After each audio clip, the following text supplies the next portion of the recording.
this is AQA Psychology. This is the stress section, and in this video we're going to look at life changes as a source of stress. So before we start looking at life changes, it's important that you understand the difference between two main sources of stress that we have. One main source of stress is life changes, which are really more major events which affect us in some way, and in particular which cause us to make some sort of adjustment in our life, in the way we live or the way we do things. So that's the first type, and the second type the second source is daily hassles, and these are like really annoying worries, stresses that are kind of daily ones, things like losing your keys or missing the bus, that sort of thing, things that get you annoyed, irritated and frustrated just on a daily basis, not major events but smaller things. So in this video we're going to look at life changes. We'll deal with daily hassles in a separate video. So what are life changes? They are events that need some adjustment. We have to adapt to them in some way. So think about when you get married and move in with someone. That involves quite a major adjustment in the way that you're living. Or if you move house, that involves quite a major adjustment. And we have to adapt to both of those things. And there are many, many others, and we'll look at a list in a second. They can be positive or negative. So the example of getting married is probably quite a positive example. If your spouse dies, then that's a negative example, obviously. So life changes can be positive or negative. It's what it's about is the adjustment as a result of the life change. That's what's thought to cause stress in particular, rather than the event itself. In this explanation, you're looking at the amount of adjustment that's needed as a result of the event, and that's what's causing the stress. So the more you have to adjust to something, the greater your stress. So that is how this explanation or this theory measures stress. It's looking at how much do we have to adjust to something. And some psychologists came up with the social readjustment rating scale, and this is basically how we measure life changes, or how kind of the level of stress as a result of life changes. So you can see the list on the left here. Things like a jail term is quite high up on the list, requires a lot of readjustment. If we go down the list gradually, something like changing school does require a reasonable amount of adjustment, but perhaps less than something like a jail term, hopefully less than something like a jail term. Holiday or Christmas are kind of lower down on the list. They need less adjustment than something like being fired at work. So that's the basic idea of it, and you can take this test yourself. I'll send you a questionnaire so you can have a go at it. You can do it off this list if you want to pause the video and have a look now and see how many of these apply to yourself right now. So let's just talk about how they came up with this this scale in the first place. So this is Holmes and Ray. And what they did was, first of all, they went and they looked at people who had been ill, and they looked at their medical records, and they were trying to find basically what life changes might have come just before them getting ill. So kind of trying to see what could be causing illness, and let's see if it really is linked by then investigating it in research. So what they did was they used marriage as like a benchmark. So they said, we'll give that a score of 50, and then we'll get lots of people to rate based on marriage being 50. We'll give them this list of different life events, and we'll get them to rate how much adjustment they would involve, and then they averaged the scores basically. That's how they came up with this list. So they gave, if it was a higher number than 50, then it needed more adjustment than getting married. If it was a lower number than 50, they're saying it needs less adjustment than getting married. The average rating was then the LCU, or life change unit score, and those are the numbers that you see in brackets on that list. So what happens is the social readjustment rating scale is completed by participants ticking off all of the things that they've experienced normally within the last year, and then they add up the number of life change units they would have. And then often that's used in terms of, you then see have they also been ill, and you correlate it together. Yeah, so in the coming year, you would then measure stress-related illness and see whether the two have been linked together. Okay, so here we are. That's the social readjustment rating scale. Let's look at the supporting research. So first of all, Holmes and Ray actually did carry this out. They didn't just create the scale, they also carried out research with it, and what they found when they used the scale and looked at illnesses experienced following on, then that the scores were linked with illness. If it was 150 to 300 LCUs on that list, it was a 50% chance of stress-related illness, which is quite high anyway, isn't it? But then if it was over 300 LCUs, they've got an 80% of stress-related illness in the next year. So that's showing quite a strong link, isn't it, between life events and stress-related illness. Here's another study. This is Ray et al.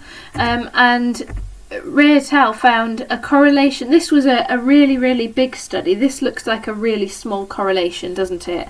A positive correlation of plus 0.118. That was significant in their research, though, because they had 2,700 participants.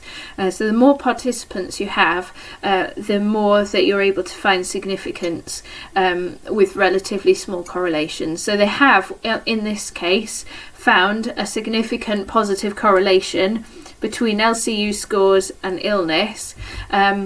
And yeah, so the health scores were calculated blind, where they didn't know how many life changes had been experienced in the previous 6 months. So that was the correlation found. And then we've got a third supporting study. This is Jacobs, where they looked at children with cancer, and they found that the families that they came from had higher life change scores than children with other illnesses. So that's suggesting, again, a link between stress and vulnerability, or a link between life changes, really, and vulnerability to cancer. So there we have 3 studies that you could use to support the validity of this approach, where you're saying that life changes and the adjustment that's required from them is what causes stress-related illness. Right, let's have a look then at disadvantages. So we've had 3 supporting studies. What problems do we have when we're looking at life changes as a source of stress, or is it really clear? Well, the first disadvantage is in terms of giving each critical life event a fixed value in terms of how stressful it is. So think about something like, I think my example I've got here is pregnancy. So if you've got someone that's experienced a planned pregnancy, then that's likely to maybe not require that much adjustment, whereas someone who's experiencing an unexpected pregnancy, that might require a lot of adjustment. So someone, and this isn't about whether it's positive or negative at this point, this is just about the fact that different people experience things in different ways. So pregnancy is quite a nice example for that, and they might require different levels of adjustment as well. So that's one key problem, is that it's not taking individual differences into account. We could probably pull up a number of the other things there, things like moving house. For some people that wouldn't bother them that much. For other people, they would find that a lot more stressful in terms of readjustment and stuff like that. So yeah, we talk about this the life changes approach lacking validity because it's not taking that into account. It's just giving a blanket figure for everyone for each thing. The next point really is about the fact that some of the events are positive events on the list and some are negative events. So for example, marriage would be a positive event, whereas bereavement would be a negative event. And that's because it's looking really at the amount of adjustment required. But you could argue that we do get more stress from negative life events. You could probably argue it quite successfully, actually. So, for example, because you might be more frustrated, your thought process around it is more negative. So, and that idea is supported by Turner and Wheaton, who found that most of the stress that participants were recording on the scale was caused actually by negative events rather than positive ones. So that's a bit of a problem with this scale, with the idea of life changes as a source of stress. If you're going to throw positive and negative ones all in together, it's going to again affect the validity. It suggests it's not a very valid way to look at it, and we should perhaps focus more in on specific stressors and their link to illness. Right, a third issue. Many of these studies that we've looked at are finding correlations because it's hard to measure this in terms of using an experiment to find cause and effect. But so it's good that we're still doing research about it to find correlations. However, it doesn't then mean that you can say as a result of the research that the life changes is what's causing the illness. We can say that they're occurring at the same time, but it might be the other way around. Someone's ill and therefore it's a life change in itself, or it's making another life change more likely. So it could be that illness is causing life changes when they're correlated together. It could it could be a third completely unrelated, well, not completely unrelated, it could be a different factor that's causing the change in both variables, life changes and illness. So this is an issue really for this whole area of research, because when you're supporting your theory with just correlations, there's a big question mark over the theory.